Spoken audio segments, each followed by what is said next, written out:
ప్రతి మహిళ ముగ్గురు పిల్లల్ని కంటే తప్పించి అభివృద్ధి సాధ్యం కాదంటూ మోహన్ జీ భగవత్ ఆర్ఎస్ఎస్ చీఫ్ మాట్లాడితే దానికి కౌంటర్ చెప్పుకొచ్చారు ఓవైసీ.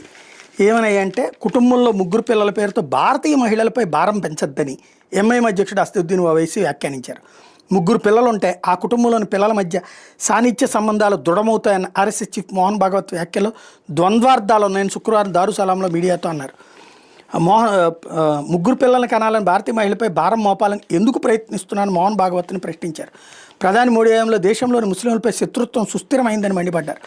ఆర్ఎస్ఎస్ దానికి మద్దతుగా నిలిచిన మితవాద సంస్థలు నిరంతరం మైనార్టీలను లక్ష్యంగా చేసుకుని జనాభా పెరుగుదలపై తప్పుడు సమాచారంతో విమర్శలు చేస్తుంటాయని, కానీ వాస్తవ పరిస్థితులు దానికి భిన్నమని చెప్పారు. 2011 జనాభా లెక్కల ప్రకారం హిందువులు 80% కాగా ముస్లింలు 14.23% అని స్పష్టం చేశారు. ఏది ఏమైనా ప్రజలు వ్యక్తిగత కుటుంబ జీవితంపై మాట్లాడేందుకు మీరెవరని భగవత్ని ప్రశ్నించారు. కరెక్టే కదా, మరి నీకేంటి సంబంధం?